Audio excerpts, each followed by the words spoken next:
Hello, good morning, good afternoon, good evening everyone. Gagawa ako ngayon ng fruit salad dahil ito ay order ng aking madam.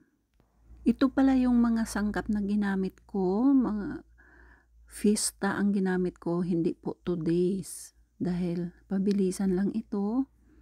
Ayan, i-drain muna natin para mawala ang tubig. Kasi masarap siya pag walang tubig, i-drain natin. Dahan-dahan natin i-drain lahat. Ito, nabuksan na. Yung iba. Ayan. Ayan, ganyanin ko dahil para matanggal ang tubig. Tapos, Fiesta. Hindi ito sponsor. Ito lang ang binili ko. Yan. Gusto ko makulay. Ganyan-ganyanin natin yan para tumagas ang tubig galing sa tray. Ito pala ang ginamit kong ano ba yung tawag? Yung pang-drain ng tubig. Para ito ay tumutulo ang tubig niya sa tray. So, may Eden cheese tayo. Mag-slice tayo ng Eden cheese. Ano pa ba? Okay. At ay iligpit muna natin itong mga kan na wala ng laman. Ito. Gagawin natin ang cheese ngayon. Ito pala ay yung coconut. Yung coconut, kailangan din na i-drain. Nako, ang lapad pala nito. Kailangan munang islicein. Tikman natin. Sarap. Malambot. So, ito na. Linagay ko na sa ating mixing bowl. Ilagay natin ang all-purpose. Ganyan lang ako magawa, guys. Bahala, hindi na kumpleto. Basta magawa ko. Yan, all-purpose. All-purpose. Gatas. Ang gamit ko pala na gatas dyan ay Alaska.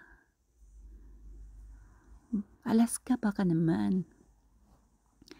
Yan ang ginamit ko.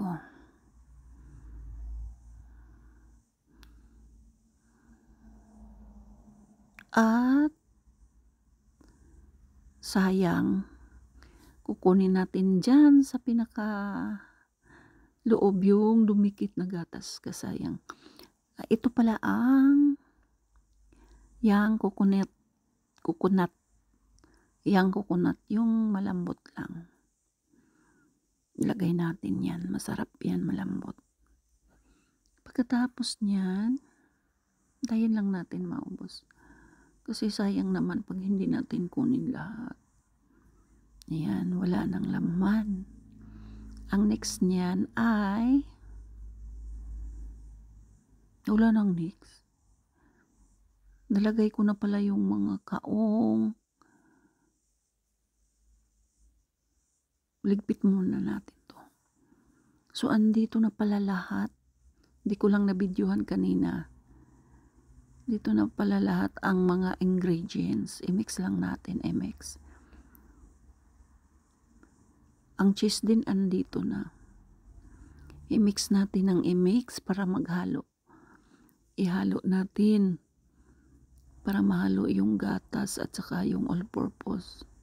Ang linagay ko dyan, guys, na all-purpose, isa lang kasi ayaw ko yung masabaw. O diba?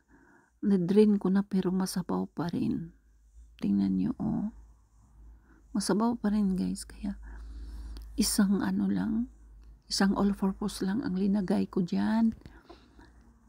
Tapos gatas, tapos kaong, at saka nata de coco. Yan ang yan ang linagay ko. Ihalo lang natin ang ihalo.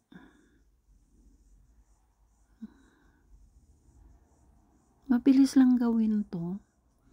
Gusto ko din gawin yung macaroni. Mabilis lang talaga siya gawin.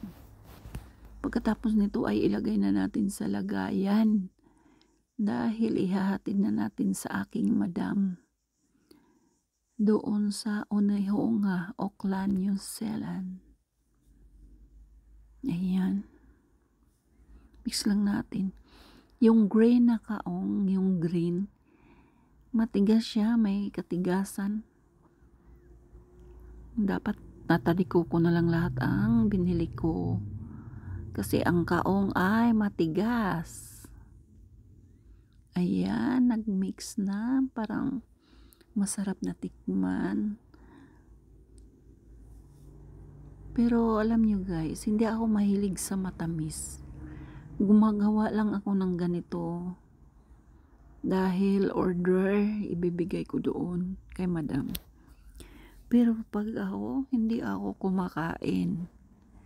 Hindi kasi ako mahilig sa matamis. Ewan ko ba, hindi ako mahilig sa matamis.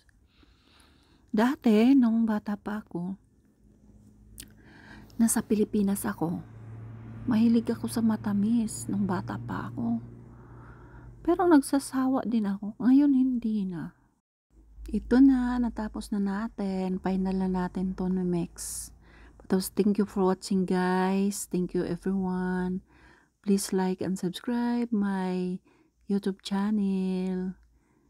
Ito na. Tapos na guys.